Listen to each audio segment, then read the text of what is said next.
All right, want to make sure we're recording. Good morning, everyone. It is 10 o'clock. I'd like to welcome you on behalf of the Florida School Counselor Association. My name is Jeannie Maddox, and I'm honored to serve as the governing chair. I'll be your moderator today. On behalf of the Florida School Counselor Association, we're proud to present this webinar on infusing evidence-based SEL practices into your virtual school counseling programs. Our presenters are excited to share with you, but before we introduce them, let's take care of a bit of housekeeping. This session is being recorded and will be on the Florida School Counselor Association YouTube channel, and that's available through the Florida School Counselor Association website. Will also be available on the studentsuccessskills.com website. You'll find those website addresses at the end of the PowerPoint and also on the slide at the beginning.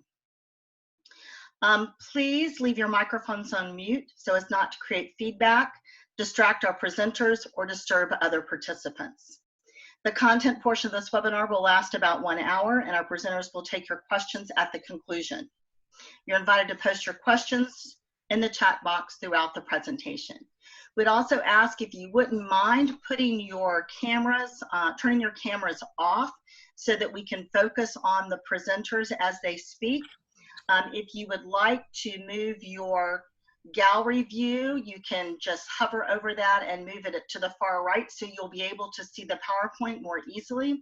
Also, if you'll go to the top of your gallery view, there is a flat gray bar that allows you to remove the gallery view so that you can see the PowerPoint more clearly. And then it'll just be in a bar at the top and it'll say talking and it'll give you the name of the person who's talking.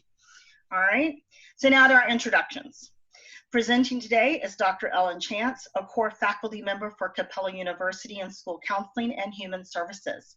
Prior to serving as a counselor educator, Dr. Chance was the K-12 school counseling coordinator for FAU lab schools and also spent years working as a school counselor at each developmental level.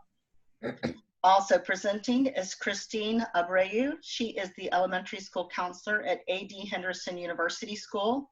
This is her second year there, and she loves working with her elementary students while also having the exposure to learn and grow through a K-12 setting.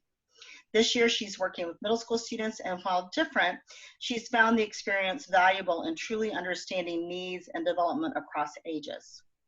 We also have Dr. Greg Brigman, who is a counselor educator at Florida Atlantic University. He specializes in school counseling and is a former school counselor with experience at all 3 levels. Thank you to each one of you for joining us today. And we want to thank our presenters for coming and sharing their expertise and their experiences. Presenters, you now have the floor.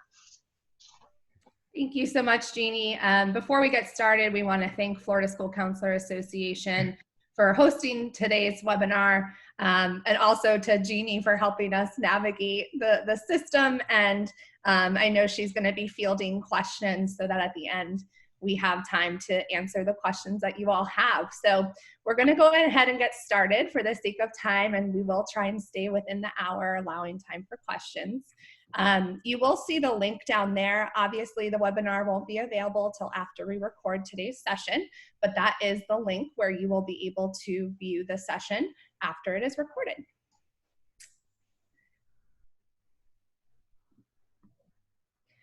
Okay, so I'm going to stop my video just for the purpose of having the least distractions for you. And we're going to go ahead and get started. I wanted to start today's session off with a quote that I thought was rather relevant to the experiences that we're all going through right now. And that word uncertainty, I think, holds a lot of weight in regards to our experiences with COVID-19 and how we are responding as humans and as a nation, and just as educators, of course. So the quote is, "In times of uncertainty, we must possess the strength and ability to adapt and transform." And I put in there, that's my little added addition, that goes for our school counseling programs too. So right now we are educators working in a K-12 setting. Some of you might be leaders, some of you might be counselor educators, but we know that we have to transform the way we do things. In this time and the uncertainty of unknowing how long this is going to go on.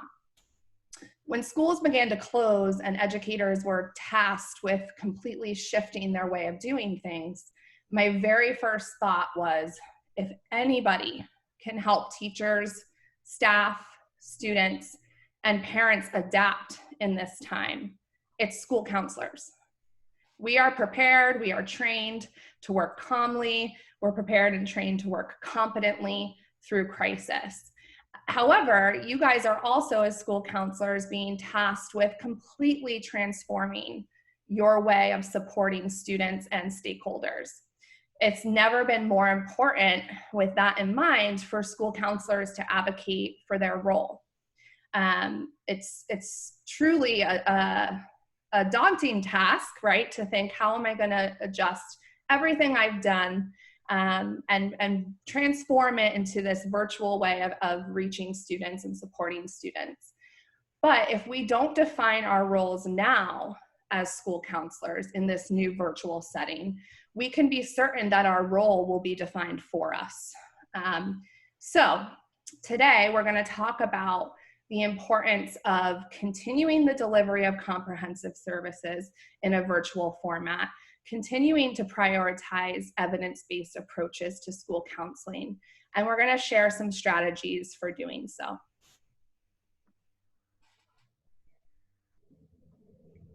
So today's agenda, first we'll talk about virtual school counseling, more specifically during the COVID-19 crisis. We'll then jump into how we can continue to make an impact by infusing evidence-based practice into the virtual school counseling format. We'll spend some time highlighting a specific evidence-based curriculum called Student Success Skills, which promotes the social-emotional learning of our students. And then we'll share additional resources and, of course, leave time for question and answer. So I'm going to turn it over to Miss Christina Abreu, who is a K-8 school counselor, boots on the ground, going through this process of completely transforming her school counseling program to reach students virtually. Christine, thank you so much for being here. Thanks, Dr. Chans. So hi, everybody. I'm happy to kind of share some ideas and resources with you guys, and I hope you guys can find them helpful. The first thing I want to start off with is, school counseling is still essential through a virtual setting. And I hope that in the next few slides, we can talk about how to maintain your efforts through that virtual setting, as well as some ideas on how to effectively continue your program through this new distance learning experience. There are three things that I really think we have to consider. Number one, remembering that this is a crisis for everyone. We're all going through this, and so we have to understand that important aspect of mental health and that role that we do play, like Dr. Chance was stating in the beginning.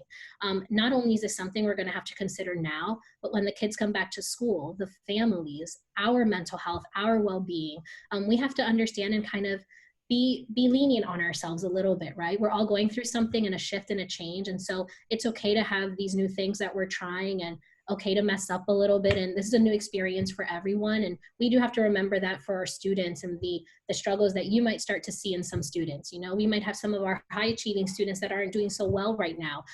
We have to be okay and understanding and talk through those things. We're all kind of going through something. Number two, there are many important legal and ethical considerations for working in the virtual world. I know myself, when I knew we were going virtually, I was scared in the beginning. There are a lot of limitations in our role, and confidentiality is a huge thing, and I really hold on to that. But there are great resources out there. The American School Counselor Association has great resources along with many others, and we'll share some later on as well. But look to those resources and see what you can do within your means. And then three, comprehensive school counseling can be done virtually. And I hope that in the next few slides, I can show you guys some ideas, if you haven't implemented them already, of how you can do that. So where to begin? Number one, determine how to go virtual. First, take the resources that your school and your district already has to offer, right? Do you have access to G Suite? Do you have access to other platforms like Seesaw? Is your district telling you to use Google Hangouts or Zoom? Follow their guidelines first, but then also see out other resources that you can be involved in. Ask your administration if it's okay to kind of bring those on or to test them on. There's a lot of free resources out there, and we'll talk a little bit about that as well. But consider your the best way that you can communicate with your families, your teachers, your staff, and then start with that and then let it grow.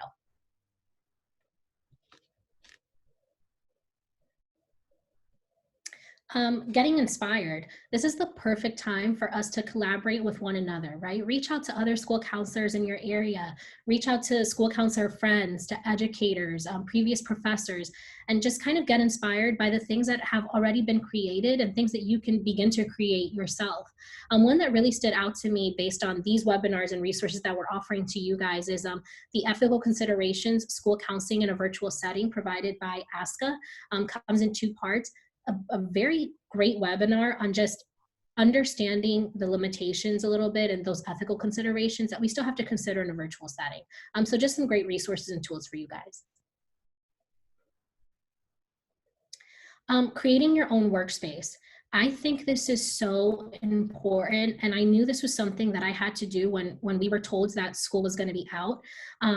I had originally, when we were told we weren't coming back, I said, let me take a few of my books, let me take some of my favorites, let me take some of my students' favorites, and let me have them available. And this is just a small corner in my home office. I couldn't redo my whole home office. My fiance wouldn't have been okay with that, but this is just a small little corner, and just do with what you have. I took some sentence strips, I put some positive quotes on there, and I did it super vibrant and colorful, so it was kind of homage to my school office.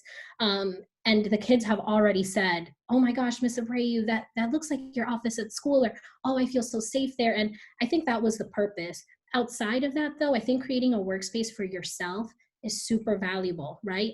Kind of putting yourself outside of your home and into a workspace, that's important. So many of us now, home is work, right?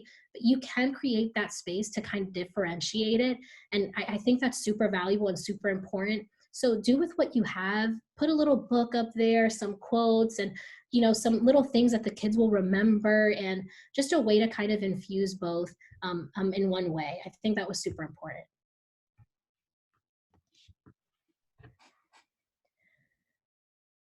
Continuing comprehensive services. So the majority of the next few slides will be on how to do this. And it's how I'm doing it right now, and how the school counselors at my school decided to kind of fuse these things together.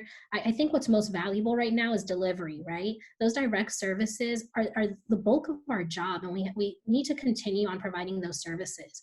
With that, considering the 3 domains, right? A lot of us are focusing a lot on that social emotional aspect, which is so important.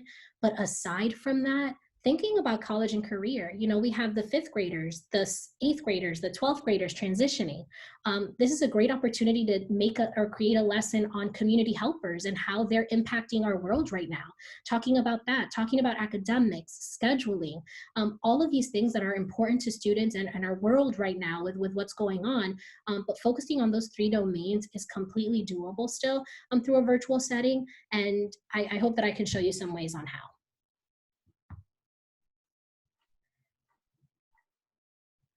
So classroom guidance can be done, right? We talked about that a little while before. 2 platforms that I use are G Suite and using Google Classroom, and Seesaw. And I'll talk a little bit more about both of those and some examples in some upcoming slides. But right now, so you guys are aware, Google is offering free access to G Suite for Education at no cost through July. And the core Seesaw service is free for teachers, families, and students. Seesaw, I would say I'm using it right now with my kindergarten through 4th grade students, and it's something they're familiar with. But it is an easy tool to get familiarized with. The kids love it, the parents love it, families love it, teachers love it. And then Google Classroom we're using for 5th through 8th grade. So this is just an example of what your Google Classroom could look like. This is an assignment that we created. Nearpod is another great tool or resource if you're not familiar with it already. They already have PowerPoints and lessons created on life skills and social emotional learning. And then you can also create your own. You can embed vocabulary in there. You can embed YouTube videos in there. And so that's a great resource, and you link it right into your Google assignment, and it's all in one space. You can also put in your own assignments that you create, include a video of yourself providing a lesson or a snapshot. So I really enjoy using Google Assignments. just to get that information out to students. And again, we've created a Google Classroom for them. So everything that we need to share with the student, that's their access page. So it's a great place to just have a one-stop shop in a sense.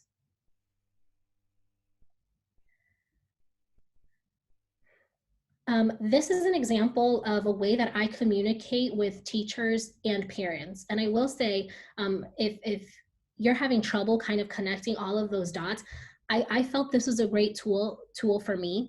So I create a Google slide every week, and on Fridays I send it out to the teachers, to my kindergarten through second grade teachers, and I send it out so that they can put it into their slides that they will be sharing with parents that Sunday or Monday. So I think that that's super important for two reasons. The teacher is now aware of what the students are doing for SEL that week, and the parents are now aware. So now all three kind of parties are aware of the same thing. This is a great way for parents to know what the goal, the SEL goal is for that week, what tools they can use to access those lessons or that activity. And then students, again, are familiarized with this. And so it's a one-stop shop for them as well to kind of, oh, hey, you know, this is the goal for the week. The teacher knows what the goal is for the week, and everyone's kind of involved. This is an example of Seesaw. I really love Seesaw. This is my first year using Seesaw. The Seesaw ambassador at our school is amazing. And she, you know, invited all the specialists in it. She invited me in it to create our classrooms. And it is such a great tool. I can do voice instructions, which I provide. And so within my voice instruction, for example, this activity that I created, we talked about, hey, these are the instructions that you know, you're going to do for the activity. But aside from that, this is a recap of things you've already learned this year. And again, this is more of a K4 tool that we're using. I would definitely use Google Classroom for the upper grade levels. The high school counselor is using Canvas for her things, but just thinking outside of the box a little bit. And then you can also attach skills. So the Seesaw ambassador at the beginning of the year included all of CASEL's competencies. And so if there is an activity that I'm doing and it's attached to a competency, I can attach it there as a skill. I can rate the student on a 1 to 4 scale based on their mastery of the assignment or if they understood the assignment. And it's just a great resource. When students comment, or I can comment on their work and say, hey, great job. Which one do you use best when you're in this situation? The students can reply back with their voice as well. So again, a way to kind of hear each other's voices, stay in contact with one another. It's such a great resource. They do have the core Seesaw applications are free. They are offering Seesaw Plus free for 60 days as a trial run. But if it is something that you want to try, it's a great thing for you to advocate for yourself, advocate to your administration about the great tool, how it can be used. So again, a great tool to use. Christine, this is Ellen. I'm just jumping in because as I'm hearing you, you know, I think not only is this a great way for you to continue the delivery of services, but it's also a great way for you to continue to track student outcomes and student progress. And I know that this is also a capability in Google Classroom. So you're talking about how Google Classroom might be more appropriate for the use with middle school and high school students. Mm-hmm. So have you seen this done as far as tracking CASEL core competencies or ASCA Mindsets and Behaviors within Google Classroom? Within Google Classroom, I haven't done that yet. I'm sure that there is a way. I'd have to research that a little bit more. I myself haven't done that. Again, that's why I kind of like Seesaw for that aspect. It's literally all in one place. I know you can attach certain topics and things on Google, so I'm sure that there is a way or an access point on there. But yeah. Okay, thank you. Yep. This is just another way, again, and we did this K-12. So kindergarten all the way through 12th grade, this is just the K-5 slide. We created a slide for 6-8, and then there was a slide created for 9 through 12th graders as well, since our school is K-12.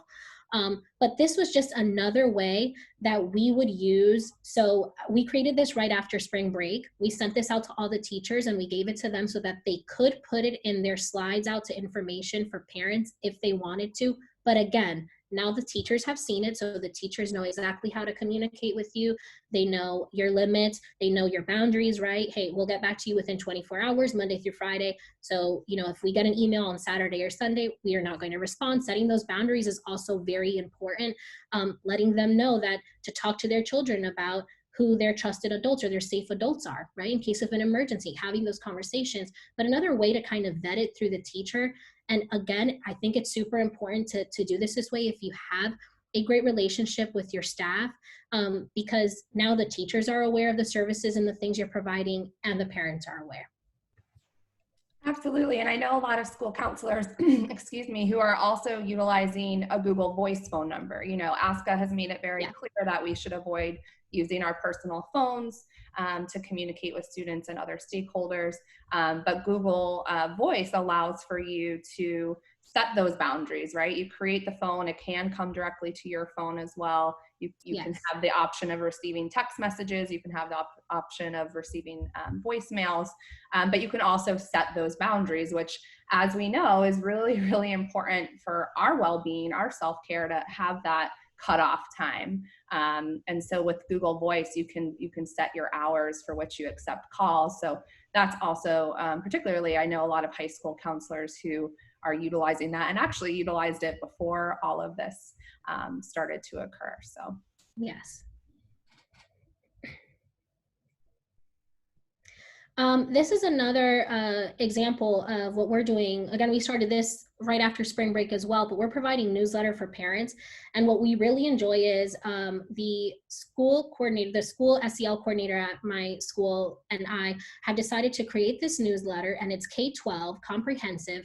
And so we provide materials for parents. So the week of April the 6th, we talked about routines, scheduling, and time management.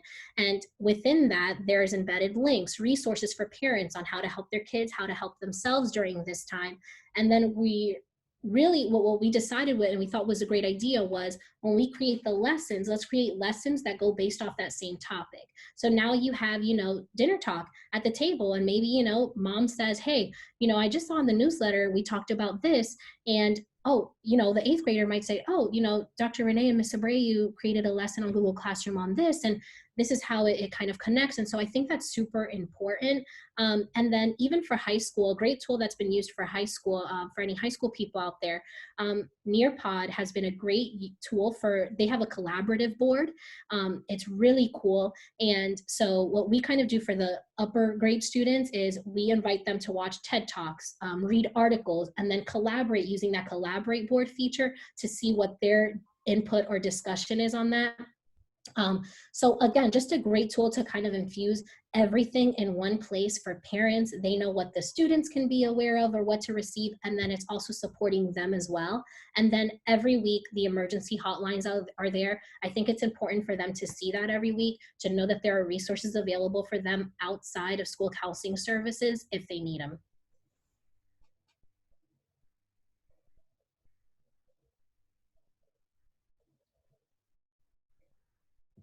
And then student connection. You know, small groups right now, there's so many limits of confidentiality, but there are limits of confidentiality in a small group setting no matter what, right? So I think it's time to just be a little bit creative and think about what we can do. So we talked about at my school how the students right now really maybe need a sense of support and feeling united. Some of the middle schoolers have reached out and, hey, is there a place where we could just all kind of talk about what we're feeling and things? And absolutely. So we're actually starting this week with 5th through 8th grade, and then upper grades will start the following week. But they, again, Google Classroom has all the information. They have their support group or wellness meetup flyer there. They have the Zoom meeting details, the password, all the information that they need to know right there. And most parents are connected to their students' Google Classroom if they've subscribed. So now the parent is also aware of what's going on. And then this is just a kind of way for them to join, completely optional for them to join in. We'll have some icebreakers. We're going to talk about what's going on. We're going to kind of try to have more of a relaxed environment. But I think it's super important to do something like this.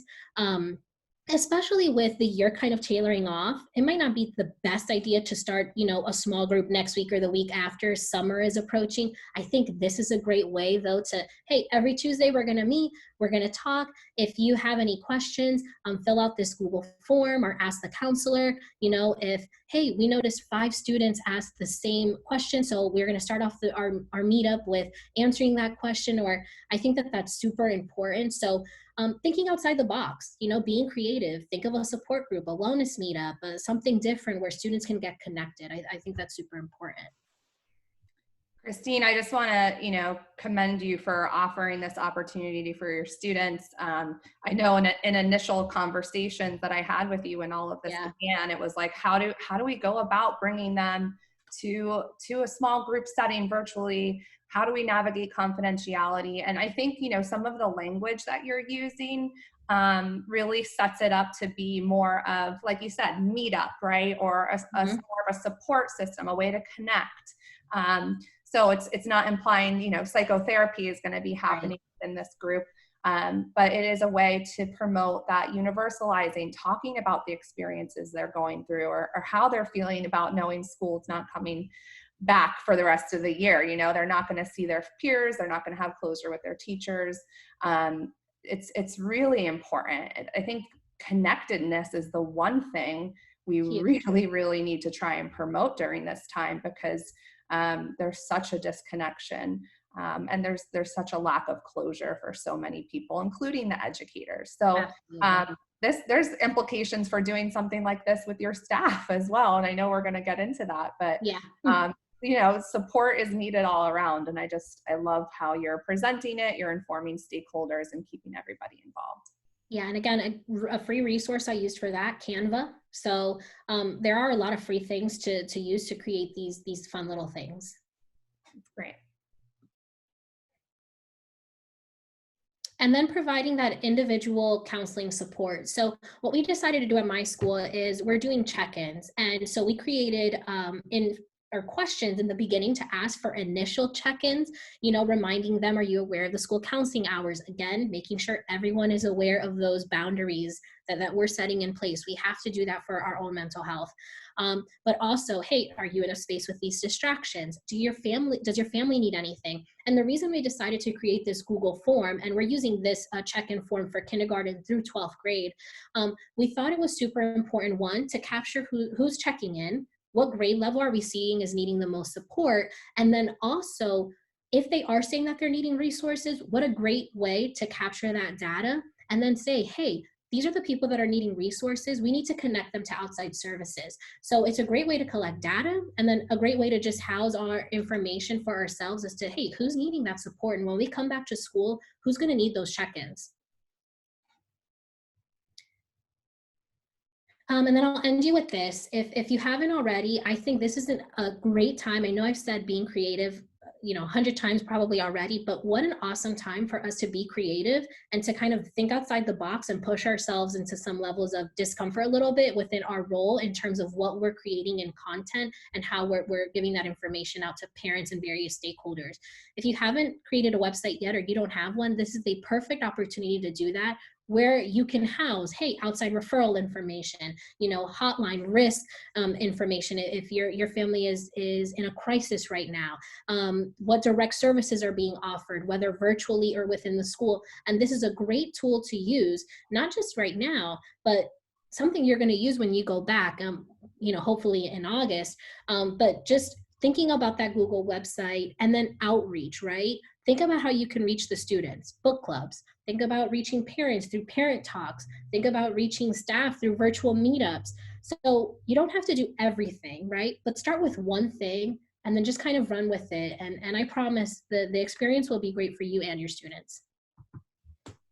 Thanks, Christine. And I like your reframe, is that this time can be utilized. Maybe you didn't have a huge technology component in your comprehensive program before, right? Maybe you weren't reaching stakeholders through a virtual format prior to all of this happening. So something beautiful that could come of this is that you're learning new things. You as a counselor are adapting, and you're transforming your program to reach people virtually, which we know in today's world, crisis or no crisis is such an important way, and how people really access information.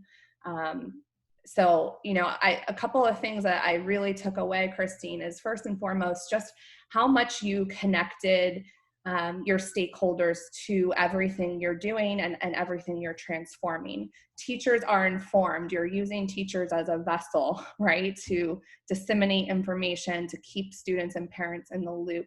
You're also providing opportunities for students to check in with you individually, for parents to check in with you individually, and you have a clear system of communication. I think that is essential through all of this, is how am I clearly communicating and staying in contact and staying connected with my students and stakeholders. So thank you so much for sharing all you've been doing, and to think that a lot of this came out of just the last 4 weeks is really remarkable. So thank you for sharing your insights.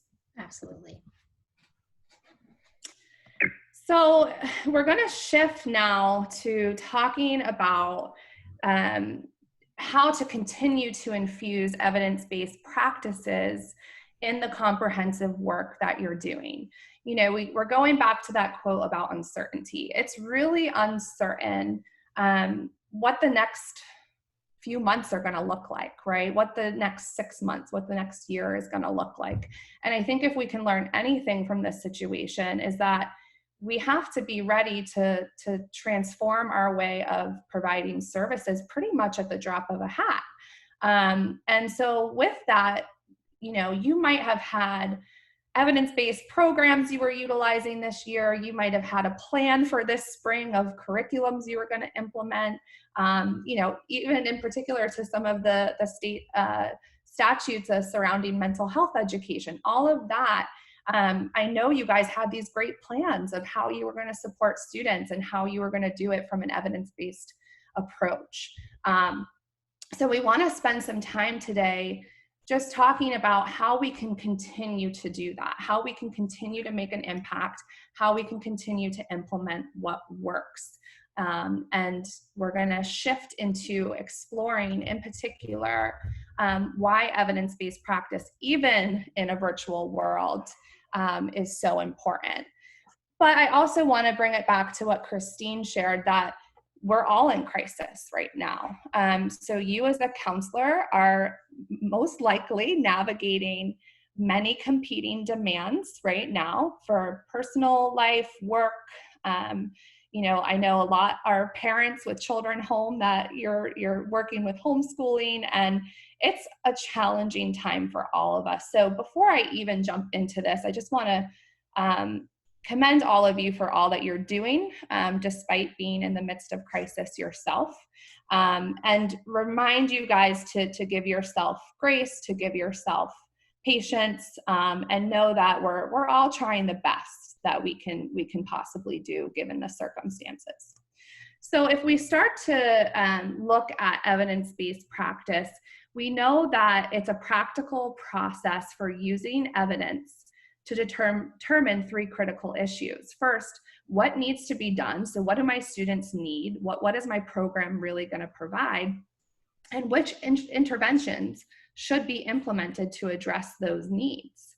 And then, of course, you know, we want to be able to say, did we make an impact? Did our implementations of certain programs or certain initiatives actually have an impact on our students and do what they were intended to do? So were our interventions effective?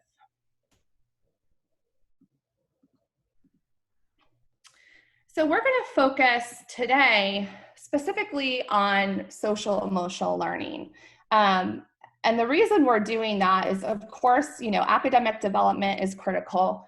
Career and college development is critical. I think back to what Christine said about our 5th graders making a transition, our 8th graders making a transition, our poor seniors making a transition to college and career. And here we are with the spring where we might have had so many interventions planned, and now we have to find a way of hopefully delivering that virtually. But we are going to focus on social emotional learning because we know that there's a hierarchy of needs, right? And I'm going to get into it in a minute, but we know that right now, social emotional learning is hands down the most important learning that needs to take place. Students are not going to be able to sit down at a computer and effectively learn curriculum and content if their emotions are getting in the way. And so we want to look at social emotional learning and remember why we as school counselors are really the advocates for this, and we're really the experts in delivering this within the school setting. So a few whys, like why is this the most important? Well, after almost 4 decades of research, we know the benefits of teaching explicit social emotional learning.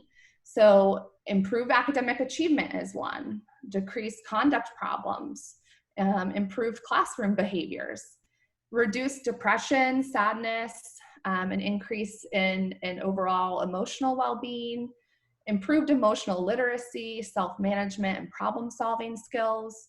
This is a big one, improve school climate. So right now, we're school counselors trying to address school climate in a virtual sense. And that's why we go back to connectedness. How are we continuing to connect all of our stakeholders and our students in the school counseling program? And then, of course, it really helps promote healthy relationships and those social skills that are so critical to life success. We also know that participation in social emotional learning programs leads to school readiness, it leads to a readiness to learn, and it can also predict academic success and educational outcomes. So when we look at social emotional learning, we're really going to dive into CASEL, which is the Collaborative for Academic and Social Emotional Learning. And they say that there's 5 core competencies to social emotional learning. First and foremost, there's self-management, so managing emotions and behaviors to achieve one's goals. There's also self-awareness, recognizing one's emotions and values as one's strengths and challenges. Responsible decision-making, being able to make ethical, constructive choices about personal and social behaviors and decisions. And then relationship skills, forming those positive relationships, both with peers and educators and others that are in their lives, working in teams, being able to collaborate, and dealing effectively through conflict. I'm sure that we are all aware of that process. And then social awareness. This is a biggie, understanding empathy, showing empathy, possessing the ability to be empathetic. So this quote really moved me, and I think it's rather telling of why you guys are probably here today and prioritizing this hour being spent on this webinar.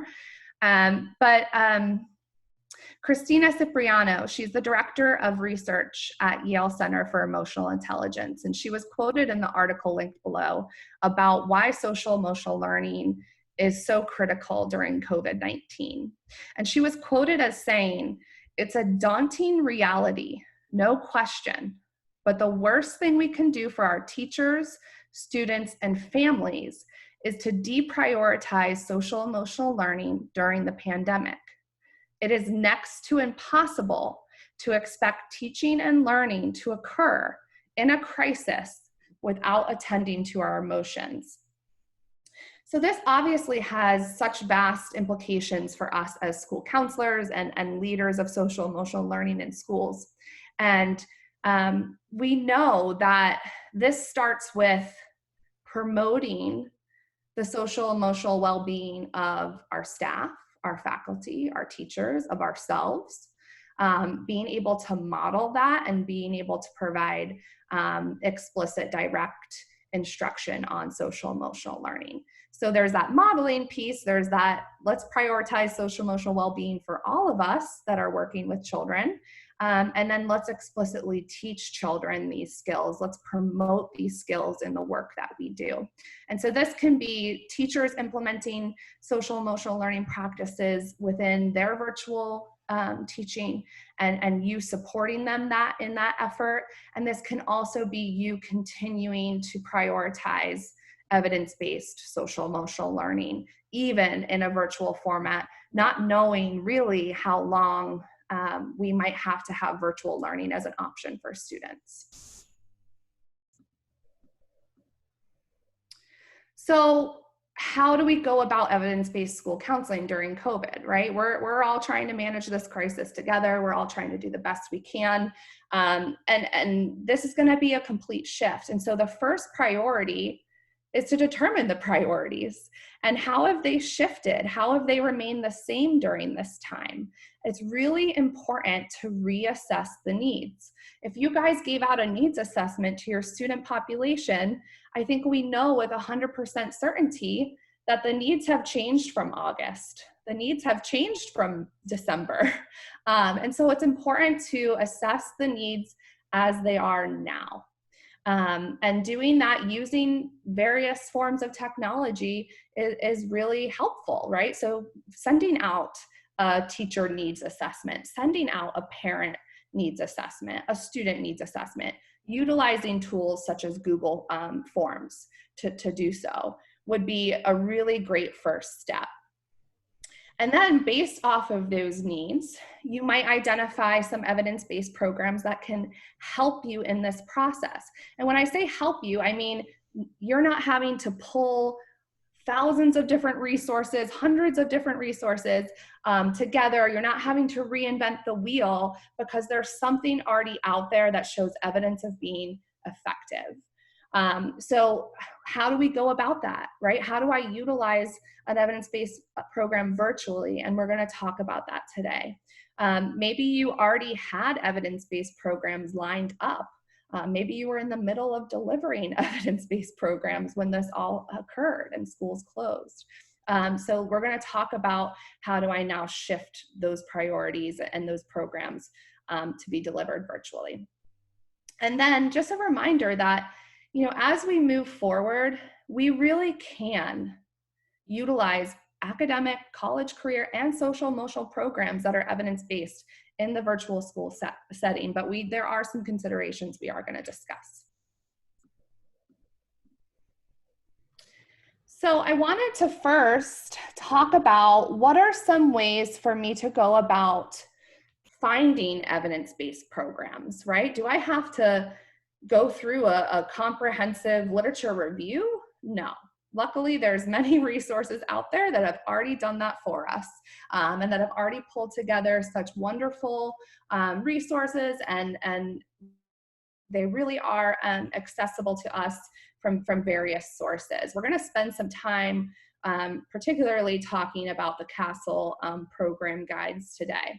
So the CASEL guide provides a systematic framework for evaluating the quality of social emotional programs, It applies all the programs to the framework for social emotional learning, and it rates well-designed evidence-based programs. The What Works Clearinghouse, it's a really valuable tool for locating studies that meet the Every Student Succeeds Act, which is designed to ensure that states and districts and schools can first identify programs and then implement programs that are effective and evidence-based. The Substance Abuse and Mental Health Service Administration has the Evidence-Based Practice Resource Center. This provides you with information and tools that can be really helpful in incorporating evidence-based practices into your school and into your school counseling program. The Johns Hopkins University School of Education has a Center for Data-Driven Reform in Education. This resource in particular really focuses in on research for low SES populations. So if you're working at a school with a high low SES population, Title I school, this would be a really helpful resource for you as well. C-SCORE. So C-SCORE is the School Counseling Outcome Research and Evaluation Center. They provide powerful vision for school counseling in the 21st century. They provide evidence-based resources in academic, social, emotional, and college and career focus areas. And then finally, the RAND Center for Social Emotional Learning provides new evidence about the effectiveness of SEL programs and practice, and they also translate that evidence into concrete guidance to inform practice. So all of those links are available for you. Now we're going to just take a look at the CASEL guides. So what's really nice about these guides is that they provide a comprehensive review, but they also provide really digestible tables for you to begin to identify programs that would meet the needs of your student population. So this is an example of a table that's provided for the elementary level. It provides a review of 29 elementary programs, and it breaks it down by the characteristics of the sample. So what sample was used to determine the effectiveness. They also talk about study design. So obviously this is important in knowing the quality of the research. And then they explore evaluation outcomes. So you'll see that the evaluation outcomes that they highlight are improved academic performance, increased positive social behavior, reduced conduct problems, and then reduced emotional distress, which would be like depression, anxiety, and other factors. So you can see that there's 29 programs listed there. It also tells you the grade range covered, the grades that were evaluated in the sample. And what you'll find is that in the guide, all of the programs are linked, how you can access the programs, the cost of the programs, and so forth.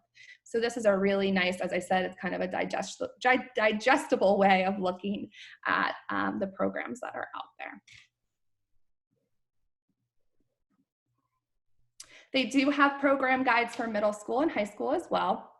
You'll see that we went from 29 to 7 programs, so it's it hasn't reviewed or hasn't found as many as are available to the elementary level, but you can see that they do break it down by the settings that the curriculum can be used with. So is it just a classroom program, or does it reach the whole school? Does it reach the family? Are there applications for using it with your community and stakeholders? And also the approaches to promote SEL. So are there teaching practices? Is it a standalone program, or is it infused in the academic curriculum? So that's an important consideration as well. And then the high school guide looks very similar to the middle school. You'll see that there's 6 programs that have been reviewed and that are demonstrating really great effectiveness with actually the range of 6th to 12th grade, some of them with 7th to 12th grade. The links are there for you so that you guys can begin to explore this as well. In addition, CASEL has really stepped up in the last month, and they are providing weekly webinars that are completely free.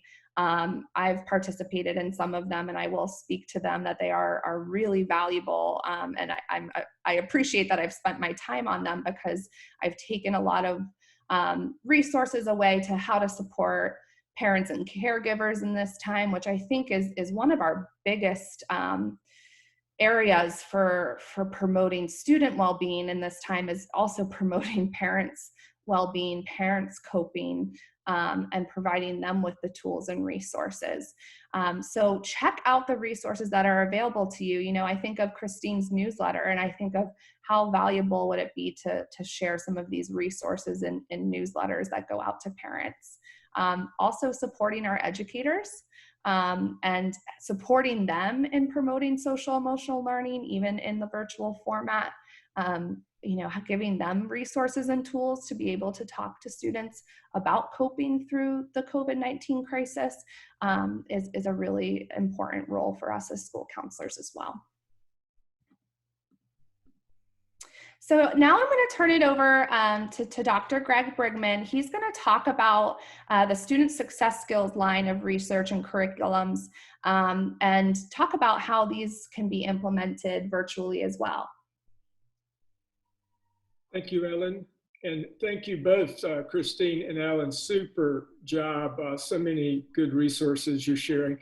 I just want to highlight that the student success skills programs are SEL based, and Ellen talked about where do you go to find them. And could you go back to that slide, Ellen? Oh,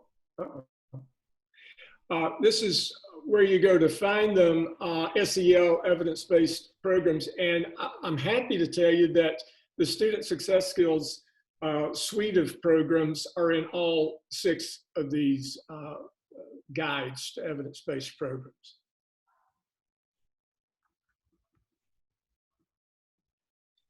Here's our roster of programs. We filled this out in the last few years. I just wanted you to know that they're all solidly based in both ASCA Mindsets and Behaviors and the SEL core competencies, which are all built on the same research platform that SSS is also built on. If you want more description of those programs, you can go to our website, studentsuccessskills.com. Here's just a summary. We've had over 31 studies, lots of coverage with grade levels, very diverse, lots of different schools. And the good news is with those over 31 studies, published studies, we've had consistent, significant findings on not only academic achievement, but a whole host of SEL measures.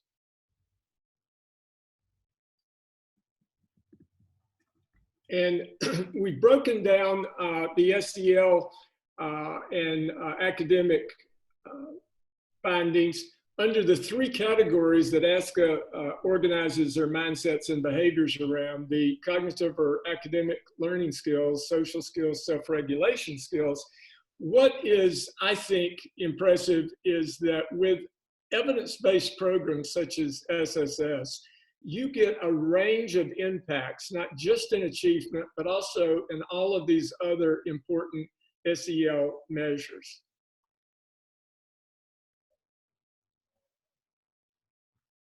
And it shouldn't surprise anyone if we built the SSS program on the same research base as ASCA did, which is SEL research. You would expect it to be a good crosswalk. We put the SSS skills and strategies on the left and the mindsets up at the top, and you can see that you get a lot of coverage across the board with those mindsets. It's the same story with the behaviors that they organize in the 3 categories.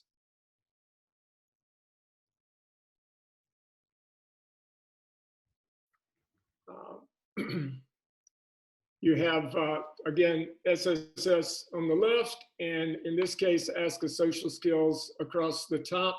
And you can see that in every single one of the social skills categories, you're going to get some coverage, a lot of coverage, when you present an evidence-based comprehensive SEL program like SSS.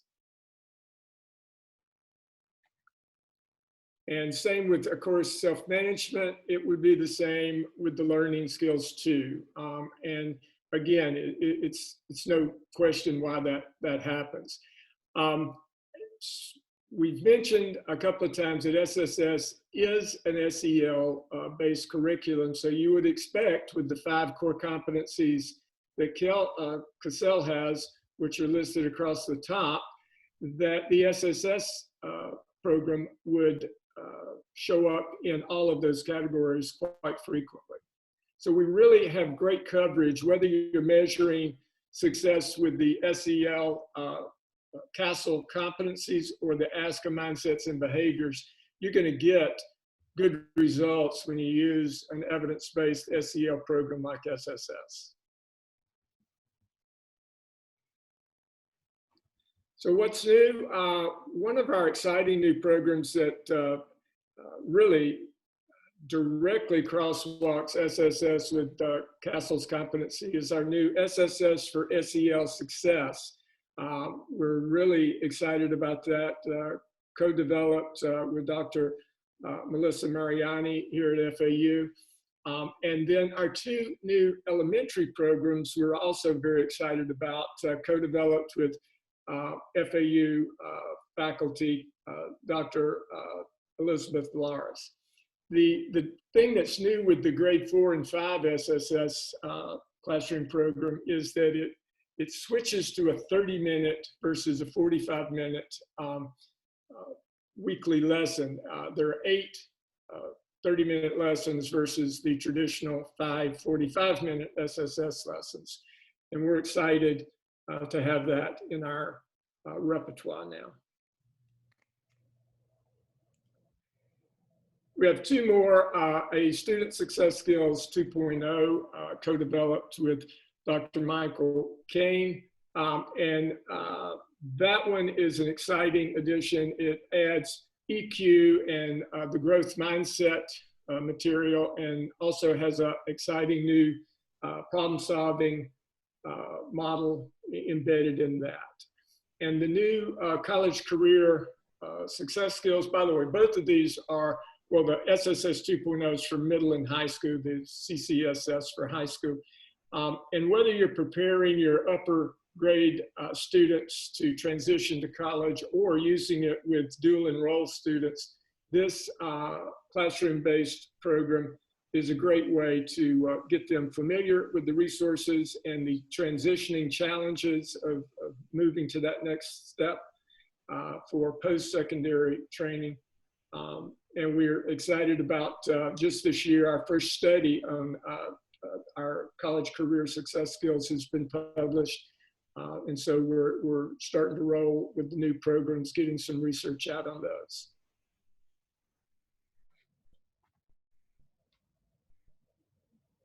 And now I'm going to hand it back over to Ellen, and she'll share with you some exciting ways to share a program like SSS virtually. Thank you, Dr. Brigman. So what's great about this is, you know, it is a manualized curriculum. It is designed to be delivered over 5 weekly sessions.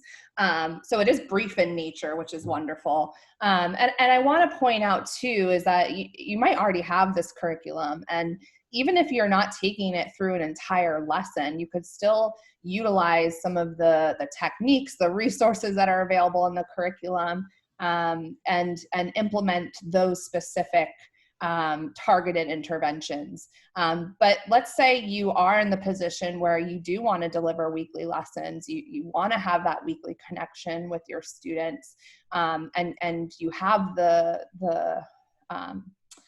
ability to do so, then Google Classroom is a really great resource for building this program out.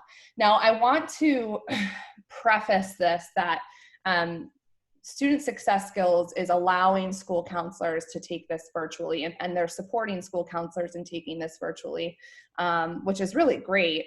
But you might have other evidence-based curriculums that you have the same interest in doing so. And so what we recommend is legally, ethically, to avoid any copyright issues, is that you reach out to the developers of those curriculums, of those programs, to see if they are offering support for taking their programs virtually, given the huge drastic shift in today's education. So specific to student success skills, you can really adapt the curriculum to be virtually delivered. So in Google Classroom, you can set up weekly lessons, as you can see on the left of the screen. You can create each of the weekly sessions. And so I have a screenshot there of what session 1 would look like and what materials would be included. So first and foremost, you would have access to the PowerPoint available to the students. And again, this can be shared with teachers as well, using them as a vessel, getting them connected in the process.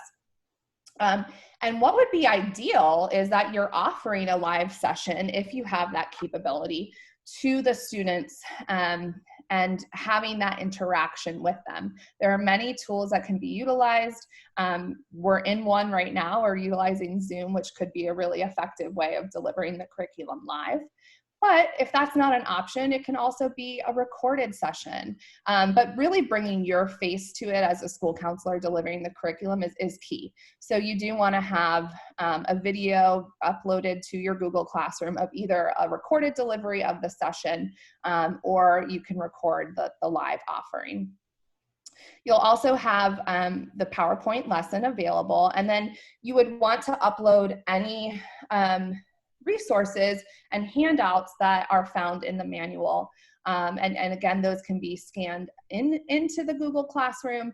Students can print it out or they can view it as a PDF. So for example, in lesson 1, you would have a chart that's titled looks like, sounds like, feels like. That's one of the activities that's present in session 1. And you would also have the looking good, feelings good scale, which is a scale that's utilized throughout the 5 weeks and introduced in week 1. And it's a tool for student goal setting in areas of wellness. So this is just an example of one session, what it might look like. What's really great is that if you have the curriculum already, you already have the PowerPoints available to you. If you're looking to add the curriculum to your counseling program, there is instant download of the PowerPoint available on the website. So as soon as you purchase the curriculum, you have access to the PowerPoint, and then the manual will be delivered. So what's exciting is that the developers of SSS are offering support during this time. And again, this is what I'm encouraging you guys to do. If you already had evidence-based programs that you wanted to implement, I encourage you to reach out to the developers, see what they're offering during this time. Maybe they are offering support. Maybe they are willing to support you in taking the curriculum virtual. But again, it's really important that you reach out and have that conversation, both legally and ethically. So SSS is offering Zoom support calls for taking the curriculum virtual. So let's say, oh, I have the curriculum, I want to purchase the curriculum, but it's a little daunting to think about taking this program virtual, creating the Google Classroom. How do I go about that? Well, they're offering support calls to help you in conducting that. And then they're also offering a discount. So 20% off using the coupon code virtual SSS. And I believe this is available until June 30th. So that's just something to consider. Even if you're like, I might want to utilize this next year, again, facing a lot of uncertainty, not knowing what next year is going to look like. But even if we do return to school, let's all hope, right? We return to school in August. Having this option of creating the Google Classroom can actually really supplement the in-person delivery of this curriculum. So it's something that can be utilized both during this time when we're virtual and also when we return to school. So just something to keep in mind as you approach the needs of your students and what might be a good fit for your program. So some additional resources as you take your program virtual. ASCA has been phenomenal. I was talking with a colleague yesterday and we were laughing. We were saying, there's no toolkit for, COVID-19 virtual school counseling. And then literally they released a toolkit. So they've been quick, they've been on it. There are so many resources available to you. So check that out, including webinar series, including lessons and tools, an avenue to share with like a collegial sharing with school counselors across the nation.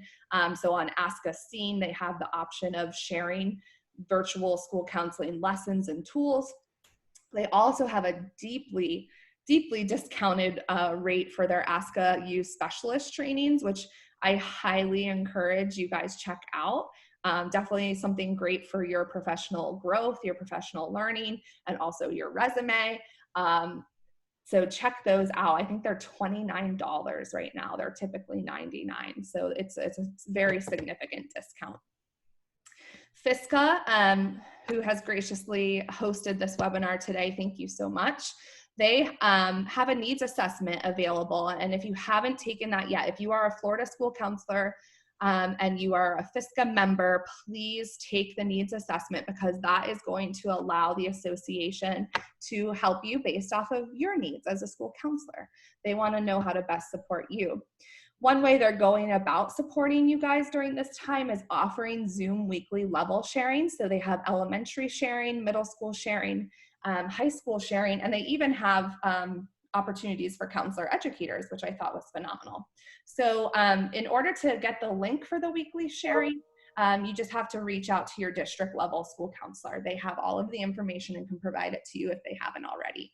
But what a great way for you to feel connected and supported during this time. So I encourage you guys to take advantage of that. We need connection too, and we need support too. Some really great blogs. Sometimes it's just really nice to see what other school counselors are doing. And these blogs linked here in particular have some really great resources available. They have some really great talking points to how we can work with students on managing their fears surrounding COVID-19. And then just how do we support people during a time of isolation. And then CASEL, which we've talked about today, they do have some really great webinars, which I've linked there for you. Again, the webinars are weekly, so this list is going to be growing and growing, but here's what's available so far. I also encourage you, I know that some of you are not from Florida, and thank you so much for joining us today. Check your state and local association for resources. Definitely see what types of resources and avenues for connection that they are providing. And now we'd like to open it up for question and answer. So I'm going to turn it over to Jeannie. Jeannie, thank you so much.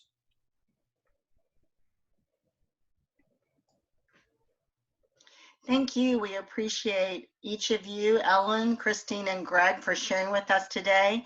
We're going to give people a chance to put their questions in the chat box. There have been a number of questions about how to access the PowerPoint. This and the recording. The recording, once it is rendered, will be sent to Dr. Brigman at FAU. He will be placing that on the Student Success Skills website. It is also going to be on the Florida School Counselor Association website.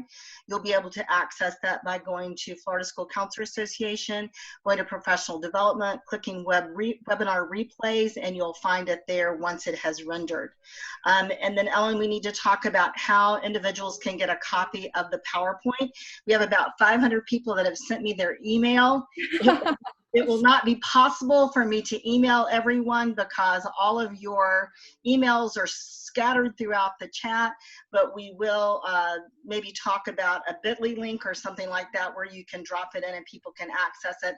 I'm not sure how that works with the webinars and posting it on YouTube, but we will make sure that individuals have information. If nothing else, we'll send it to district supervisors so they can disperse it to their counselors. And Jeannie, I'm thinking just because we have so many people that are not necessarily from Florida, we definitely could upload a PDF of today's presentation to the FSCA website, right? And then also to the Student Success Skills website, so it can be accessed at both locations. Okay, great. So we did have a couple of questions earlier on about Google Classroom and I'm sorry, not about Google Classroom, about Christine's Google form and what kinds of questions she asked besides just the first one, and if she shared that with parents and teachers. So that is a form that only myself and the other school counselor use, and that's just our way of holding in our information. So pretty much we just ask those general questions as an initial check-in in the beginning that you guys saw there in the presentation. And then we just record that data. The questions are kind of similarly aligned. And then we talk about, hey, was it an initial check-in? Does the student require another check-in? Did the parent, what was their parent consent? Where we are still consenting for even a check-in. I'm especially for the younger kids, I think that's important.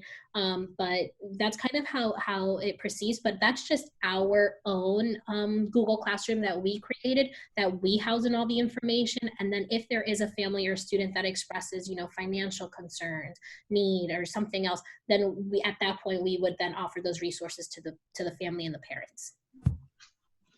Okay, and then there was another one about, there were several comments about confidentiality and having students that have no private space, people coming and going in the room, a very crowded household, and just concerns about that. So I think at this point, and Dr. Chance and Dr. Brigman chime in as well, I think at this point you have to do with what you have, right? We can't magically just make a situation be different for that student and that family. So it's kind of just doing with what you have. I would say my students use headphones if they want privacy. I have one that goes to the bathroom. Mom's okay with it. She goes to the bathroom.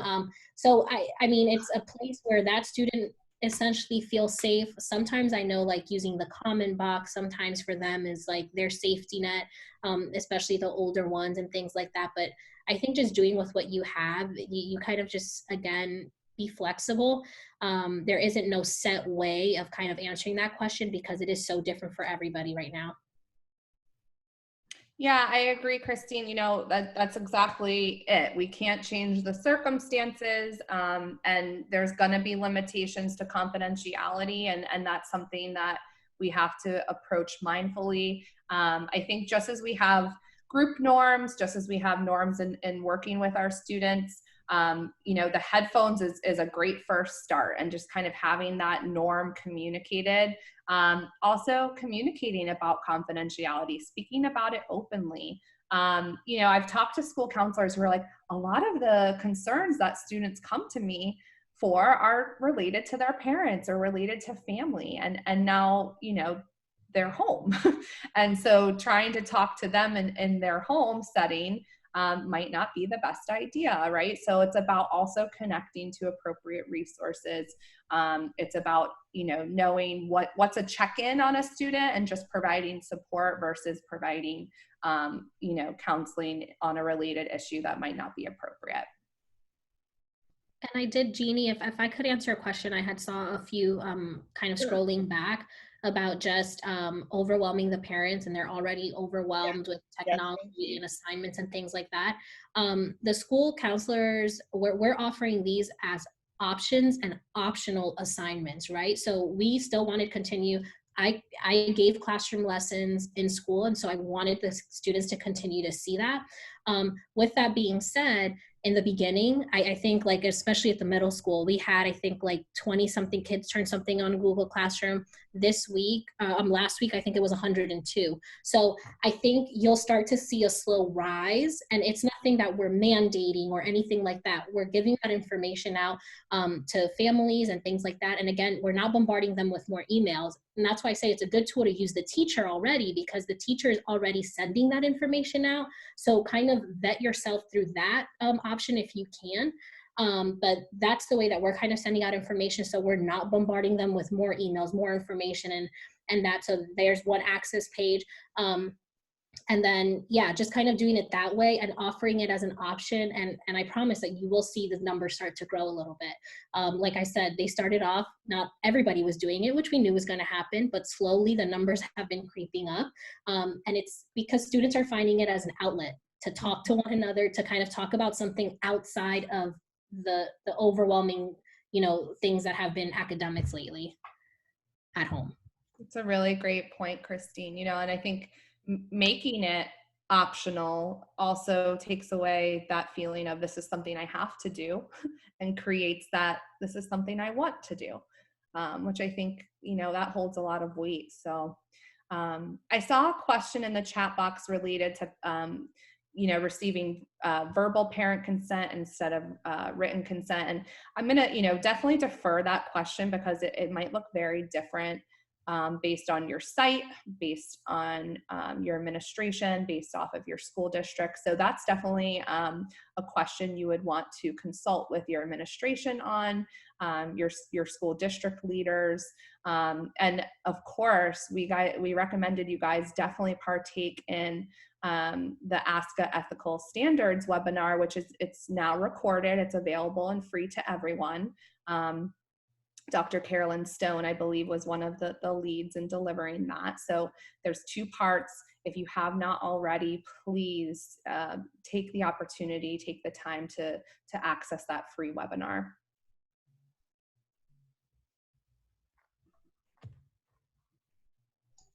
Okay, we've had a question about, Christine, can you share your Google form? I can take screenshots of it, and maybe we can I can maybe put it part of the presentation. I'll just tell Dr. Chance not to kind of send this out yet and maybe just add in another slide with screenshots of what that looks like, if that might be helpful. I think that's probably a pretty good idea. Okay. Yeah, and another option too, Christine, is you can create a copy of it. Yes. And just name it copy, and that way it doesn't hold any student data. And we could link, if you make that, yes. Yeah, we could link that. Yeah, we could link that in here in the presentation. All right, there was another comment about your beautiful posters, and we did talk about that you were using Canva in the Yes. chat. Do you want to talk about Canva and what you like about it or don't like about it, if you have the free or pay version? I love Canva. I use it at school as well. I create things and put it in the poster maker. There's a ton of free templates, and the newsletter, honestly, that is just a Google Doc. And then I just changed the background color. I changed the background colors, added different border colors. I had gotten ideas from things that I liked. But yeah, like I said, this time has allowed me to just say, hey, you know, how creative can I be? And I'm going to create things that I know I can use next year and not have to reinvent the wheel again. So that is just, the newsletter was just created on a Google Doc. I just changed background colors and things like that. And I just took a long Saturday to kind of work that out. And then the school counselor coordinator helped me out, and we worked on that together. So great collaboration. And then the Canva is a great resource as well. I love Canva. They have a lot of free templates. Christine and I share a deep admiration and love for Canva. Yeah. It's like honestly a school counselor's best friend. So definitely if you haven't used it or checked it out, spend some time. This is a great time to get used to it. It's very user friendly. Yeah. And it's canva.com, C-A-N-V-A, V as in Victor.com.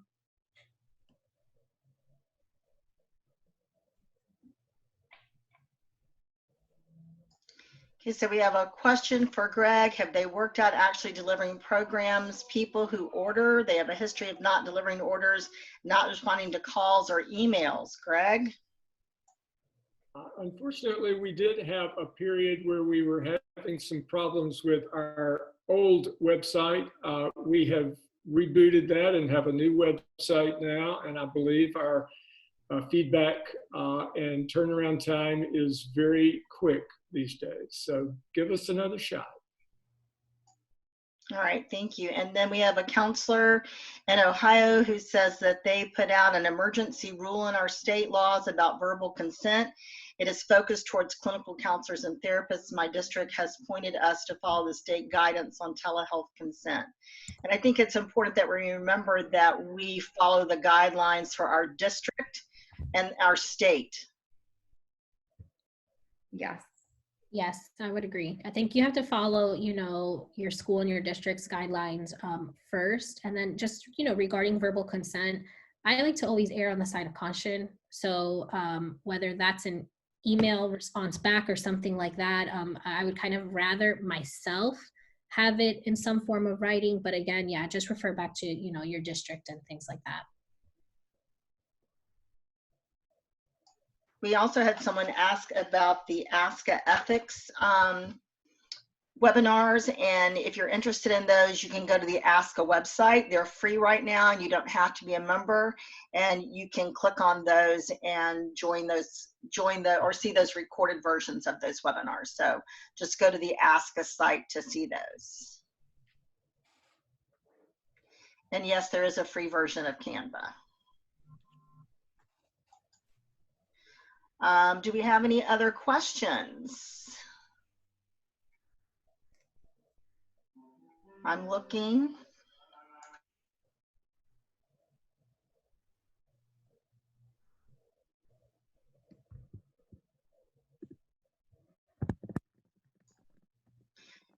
I'm sorry, there is no certificate of attendance and there are no CEUs. We've had a couple of questions about that. We have people who are joining in with numbers, and so there's no way to know who everyone is. We also have not done this in a webinar platform. We've done it on a Zoom platform, so there was no way to pre-register, so we'd have all your emails. Also, there's no CEUs for the same reason, so I apologize for that.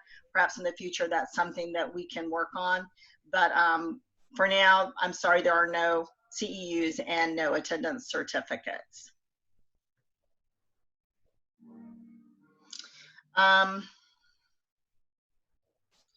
I think that's all I see for now. Have I missed anything in the chat box, ladies and gentlemen? I think you've got it, Jeannie. Yes. You did a great job hosting this, and thanks so much to you and FISCA again. Yes, thank you so much, Jeannie. And thank you everyone who attended, both from Florida and across the country. Thank you so much. And we're very glad to have you, and we're very glad to host this. So we appreciate everyone for joining us today. And if there's nothing else, I see that Christine has put her email at the end. And if we could get Christine and Greg and Ellen to put their emails in the PowerPoint, I don't believe I saw those. That would be a great resource as well for individuals who would like to contact you personally. Absolutely. And I put both Dr. Brigman and my emails in the chat box as well. Awesome. There are over 500 emails in the chat. People started emailing for the presentation, which I'm sorry, it's not going to happen, but we will definitely post this, and we'll make sure that individuals who wish to have a copy get that. All right. Well, thank you everyone for joining us today, and that'll be the conclusion of our webinar. Thank you. Thank you. Thank you.